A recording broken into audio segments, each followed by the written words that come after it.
What's the sexiest thing you can say in Spanish? Anything. Yeah, I but like just anything go with an for it. R, like Go for it. rojo. Like say something with a rojo. Welcome to the Kelly Clarkson Show. We are doing something extra special today. Over the past 6 seasons, I've connected with musicians from every genre on the show. When I'm talking to a fellow artist, sometimes we get so caught up in music that we can't fit the whole conversation into the original episode because most artists love to hear ourselves talk. So we've been saving it up just for today. That's right, the music never stops, people. So we are rolling out never-before-seen footage of some of your favorite artists and mine. Is it true? This is also, I heard, with your high school, when you were in high school, you helped out your high school, right, with like money, like monetarily. Yeah. You know, me and a couple students and my theater teacher at the time, Pete Towton, we had wrote this Star Wars, a musical parody is what we called it, you know, and it was Why not? based off of like, you could under parody laws make other songs. So we used like, you know, One Day More from Les Mis was like, use the force, you know. Yeah. Oh my. Yeah, like Millennium Falcon is Grease Lightning, you know, and so I was Han Solo and. This is such a good A picture idea. of it, yeah. This is such a good idea for a Broadway show. I would go to this. Dude, he even gone like later on in the years, and like as he still was teaching, he had after Hamilton came out, he's like, you got to hear one of the raps I wrote, and he kind of kept adding to it. And Yeah. And so I wish he was here because he could shoot you one of the Hamilton Star Wars raps. It's just so nuts. Oh my God, He's that's the man. a great Yeah. idea. That's amazing. Well, your hit, Lose Control, is it true? And I ask this because I find it, for us, you know, we've heard it and you're like, oh, this is how it was always meant to be, but it actually started out sounding different. Yeah. We recently did something where we broke down the song, you know, and Julian had sent me some of the stuff, and the run was different, you know, because I feel so, the run is really the main part that was so different because we try to do a few different runs until we nailed the right one. Because I think with a run, you can always do the acrobatics, but is it really portraying the emotion or is it just acrobatics, you know? Yeah. And that's always, there's a balance. Yeah. There's a balance with that. So I think we had like, you know, there's even that moment where we had said originally it was going to be When You're Not Next to Me, and then the second one's going to be When You're Not Here With Me, and then I think we accidentally carried the wrong thing over, so it says You're Not Next to Me both times, but then the background singers still go When You're Not Here With Me, and I think we just didn't know that and put it out, and it now actually kind of made it quirky in its own way, you know? And so sometimes those little mistakes are that's like beautiful. Basically, that's Jesse as hell with singing with me. Yeah. Like, I will literally be like, this is what I'm gonna do, and then I do something totally different. Because in the moment live, I either forgot what I was gonna do or I just go with whatever happens, and she's like, so, okay, cool, we were going with a past tense. That's what we're gonna do. Okay, cool. Like, it's like chasing me on stage. But I think sometimes there's rock and accidents. roll, baby. It's rock and roll, and it's also like different vantage points of or a perspective of a situation. It kind of is cool at the same time. Yeah, and I always try to do things when we're recording songs. Most songs anyway, I try to do it like, I usually like to do something where we record the song like 3 or 4 times all the way through and just take the best performance of it, you know, because it just always feels like more, you know, felt rather than comping a bunch of little stuff together, you know? But man, yeah, you singing anything down sounds incredible. All right, I always look forward to new music from Teddy. That same day, Teddy actually got news, though. I got to talk to him about the preparations for him becoming a first-time daddy. So excited for them. So when Jessica Seinfeld joined the conversation, she had lots of insight to share. So let's take a look. Meet Teddy, he's gonna be a first-time dad. You have 3 kiddos, right? 3 kiddos. Do you remember, like, when you found about your first? I do. I remember your best friend, Jerry Seinfeld, my husband, asked me to make him a tuna fish sandwich. Oh. And it was just at the very moment that I just started feeling nauseous, and just like the idea of a tuna fish sandwich sent me to a place I've never been. Yeah. And to this day, I've never been because I was so sick with my first kid. Yeah. So that like put me in bed for a while, and then I took a test, and here I am. It is amazing how 24 years later. Yeah. Congratulations. Any advice for kiddos? Yes. I would ask as much as possible, how can I be helpful to you today? And how can I be helpful in this moment? Just keep asking how you can be helpful, because we go off the rails. We are, after we have a baby, Hormones are weird. Yeah. You get real sad about wasted breast milk. yeah, and like it's very overwhelming for dads too. Because they don't know what to do. They're like, don't- how do I, yeah. Yeah, even now I eat onions 3 days ago and she still smells them and I'm like, okay, how can I make myself like not as repulsive? I love you. What can I do? I brushed my teeth 4 times since the broccoli 3 days ago. I don't know how to not smell like broccoli. Everything anymore. makes us sick. Yeah. Including the person who's Yeah, you did this to me. Yeah. Yeah, amen. and do a night feeding. Because I think it's really sweet when the dads can bond with the kid and they're all alone with the baby at night. And I think Yes, ma'am. Also, when we see you sleeping and we're waking up every 3 hours to either pump your breasts or feed your child, Yes, ma'am. we hate you. Yeah, okay, that's fair. Okay. You are Yeah. in that bed and you are asleep and I am cursing you. I'll make sure I do some of And the it, pumping. yeah, it's just maybe pop up every once Yeah, in a you while. never Go, know. can I feed the baby? Because then, yeah. Yes, ma'am. Well, on the song Number One Girl you wrote, isn't it lonely? I'd do anything to make you want me. I'd give it all up if you told me that I'd be the number one girl in your eyes. That is so sad. I love it. I love it. I love sad because I feel like that's how you get it out or whatever. You're going through something and you can get it out. And I think everyone can relate to that kind of message. Where were you at when you were writing that? It was the day after a night of like scrolling through the internet and obsessing over like all these people that I didn't know who were kind of trying to control me, and they were like being my mom. They were like, Rosie, you should be like this, you should be like that. Yeah. And I felt like it was really getting to me, and usually I kind of try not to take it to heart, but like that night I was like obsessing We're over human. it. Yeah, and Yeah. so I ended up walking to the studio the next day and I was like, I've had a terrible night. And I was like, I want to write a very vulnerable song about these emotions that I usually would not like to admit, like that I have these feelings. Yeah. But I was like, just want to make it disgustingly vulnerable and honest. Yeah. And hopefully someone will relate. Well, it's a huge song because a lot of people, I remember the first time I heard it, I was like, oh, this hits home. Like for most people, it resonates. Yeah, which is sad, but it's also, that's what's cool about music, is it not feeling alone. You hear something and you go, oh, I've been there. It's the best kind of song and best way to write. I want to make sure I'm saying it right, but your hit song, it's Apata? Yes, Apata. perfect. Apatı. Apata. No, I did not do it perfectly. Apata. Apatı. Apata. I'm gonna get it. I'm gonna get it. Perfect, Apata. perfect. Okay, so it was with Bruno Mars. Have you always been a fan? I'm a big fan of him. He's great live too. Huge. Like I had become a fan a year before I met him for the first time. Yeah. And I wasn't the biggest fan before that, to be honest. I apparently knew all the songs because it's always been on the radio. Yeah. But I went and I was blown away and I was like, oh my God, I'm a huge fan. So I'd been listening to a song for like the year. Like I had his playlist on like all the time. Yeah. And then I found out it was like a label mate. Yeah. I was like, do you think he would? Shoot your shot. Yeah, but it was Yeah. more like, of course he wouldn't, but do you think? And then, to my surprise, he asked us to pitch him 3 songs, and I was like, oh my God, this is crazy. Oh my God, the pressure on those songs. Yeah. Of picking which ones to send. Insane. Yeah. And Apatı almost didn't make it in the 3 songs, but at the end I was like, it has to be this. And snuck it in, and I sent it, and to my surprise, he was like, Go with your gut. Yeah.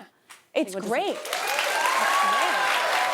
So you're also into something I had never heard of before, but it's called Myers-Briggs. Yes. That's what. Yes, I'm aware of it now, but explain to everybody what it is. Myers-Briggs test is like a personality test, and it's like just kind of, it does divide everyone into 16 personalities, which doesn't sound very good, but it's very helpful. Yeah. For me, it has been super helpful because you just learn to accept people for the way they think and process things. To navigate those relationships. Yes, Yeah. it's helped me so much. So I'm obsessed. And everyone in Korea, it's a big thing in Korea. Yeah. If you go and if you tell them you're Myers-Briggs, you're good. Like Okay. hours of I'm conversations. gonna lead with that. Yes, Yes. please. Well, I did during lunch find out about you. So I took the test and I haven't seen the results. And I said, wait, I don't want to see them yet. Somebody did it for me. So I don't know it.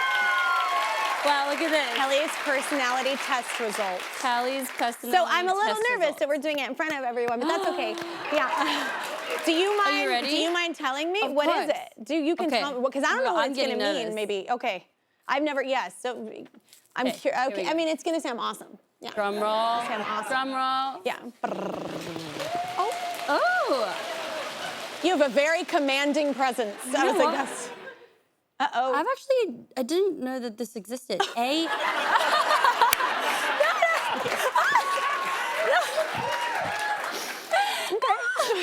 You are an ANFP.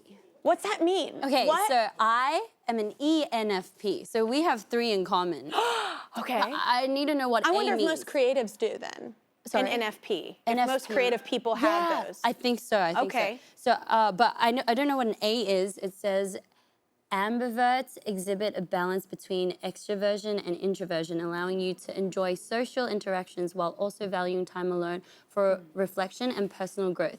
This balance allows ambiverts and to adapt seamlessly to various social situations. Oh, so it's in between. Okay. You're in the middle, but I'm like very close. I think I was like 60-40, so I'm extroverted for sure, but I am like 45%. I am both, I feel. Yeah. Well, it says I am. So we're like, we are. Yeah, you are. Yeah. And then... I can do both. Do you want me to read the whole thing for you? No, God, no. Okay. Is it going to take two? NFP, but you're like me. What are you? You're like NFP. me. What's I'm an NFP? I'm What is an ENFP, like, so I'm extroverted, but you're like in between. Okay. Imaginative, all those. It's probably the creative things, maybe. Just then. the best. Yeah. Basically the best We're out of the 16. We're amazing. Basically. I want it. I'm going to read it. I'm going to read what it is. I love that you led with, I've actually never seen this before. Okay, so while in Dublin, though, you were walking around, and did you happen upon a busker, and then you had like a whole talk, like a whole, what happened with that? Yes. While in Dublin, yeah, look, that guy is not the guy that this story is about, but I do like to approach buskers and tell them what they're doing wrong. No. Oh my God. No. You know what? If you could actually go to the G here. I do like to say hello, because with a simple twist of fate, you or me would be them and they would be us. Oh, absolutely. So I like to go and say hello. In Munich, I had an experience where I went to see the same busker 3 nights in a row because he was really depressed, and I wanted to sort of help him find the joy somehow, because also to remind him that if you're really depressed and aggressive to your audience, they're probably not going to give you money. Yeah, yeah. But I wanted to handle it delicately, and I was with my friend who's a rapper called Stormzy from Britain. I love Stormzy, yeah. So I think when the 2 of us approached him, I think he thought he was being arrested or something, because we're quite big men. Yeah. And but I just said to him, look, I just want to tell you, you're really good, and you might not need to be mean to your audience. Yeah. And then I went back the next night, and he hadn't changed anything. He does not listen. All he said the next night was, oh, you again. Oh my God. What a great song. Yeah. You again, write that. Yeah. Yes. Anyway, so Yeah. I like to say hello to all kinds of people, but musicians is, you understand. Yeah. No, I love talking to people in general, hence the show. But Hence your I talk will show. say, though, one time in Washington Square Park here, before I lived here, I was walking my dog, and I love talking to random people. Yeah. And it was this random guy, and then all of a sudden I figured out, oh, he wasn't quite all there. It turned into this other thing, so we started this conversation, we talked about his life, and then at the end of it, I was like, well, bye, Dave. I can't remember what his name was. Well, neither could he, because he said, what's my name again? And I was like, oh. And then he didn't remember any of the conversation. Something that was so meaningful for me, he just had no recollection of from 5 minutes ago. And now you've been together for 7 years. And now we've been together. And we're celebrating our first anniversary, Dave. No, it's just like, it's funny how you think you connect with someone, and then you come back, and he's like, you again. And you're like, oh, okay, cool. It wasn't the bridge I thought we'd built. Okay, so wait, what music did you grow up with? I'm curious to know, like, what you were inspired by. Well, I grew up in a very Christian place before the internet. So I mainly heard church stuff. Yeah. But I had the sort of more evangelical side on one side, and then at my school, the very old-fashioned. So it was a strange... Like hymns? Yeah, very old. Yeah. The oldest English hymns. Yeah. You'd have to sing every morning. And then my mum was into a more sort of modern thing. So I would hear that, and then into that came Michael Jackson's Bad. So so Coldplay sort of formed from Michael Jackson's Bad and the music of Jesus. You were very into Sinner Saint. Yeah, and but then that's what I started with. But as you grow older, you realise all these religions have amazing music, and we're all basically singing the same stuff to the same thing, and but that's what I started with. I think that okay, so I find that my favorite musicians grew up All of them. singing in church as well, Yeah. because it's like, I think you tap into something at a very young age when you're brought up like that, to where it's bigger than you, Yeah. and you feel something more than you, so you're singing for more than just you, and it feels more spiritual, like from the jump. Yeah, I always I find agree. those are my favorite artists. I Yeah. don't even know that about them until afterwards, and I'm like, oh, maybe that's the connection. Yeah. Well, if Beyonce, everybody that you love was sort of singing without realizing. And Yeah. That's what I think it is. And of course, religion and music are quite similar Yeah. in terms of you're talking to something bigger and saying thank you or asking for help. It's normally one of those two things. And Yeah. really, our band is no different to that. It's just it's secular, I think is the word. Yeah. We believe in God being all things and all people are special and all that kind of thing. Yeah. Yeah. Oh, that's beautifully put. When did you know that you could make a career out of music? Because you kind of found out at 16, is it? Around that age? Yeah, I started writing professionally when I was 16. Yeah. Just young. Yeah, so... Like professionally. Yeah, Yeah. I know. Yeah. I know, to give you some perspective, I'm 31 now, so Yeah, I've been doing it for a very long time. The first time I really knew that I could do this, I had written a theme song for a Disney Channel show when I was 17. Yeah. A show called Austin and Ally. Yeah. And What a trip to do that at 16. And I was in math class. It was the last subject I needed to pass high school. Yeah. And I got the call and I was like, bye.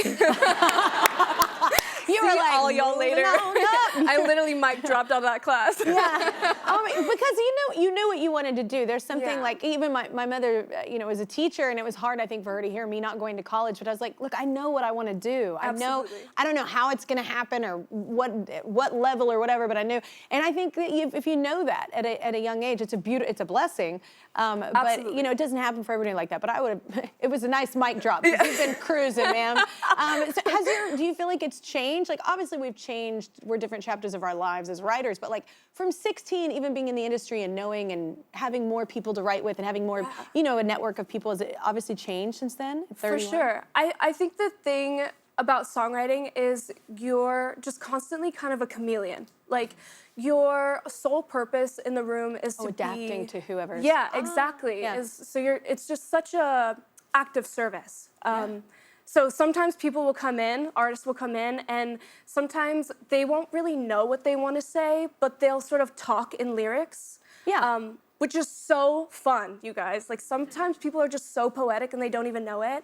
Yeah. And I'll just be like over there, like, Yeah. jotting things down in my mind. Actually, fun fact, I don't write things down. I have like a weird superstition about it, so I just like memorize everything. Oh my God, I have to write it down. I will Really? literally be in the shower. That's where I write a lot of my music. Me And I hear too. you do too.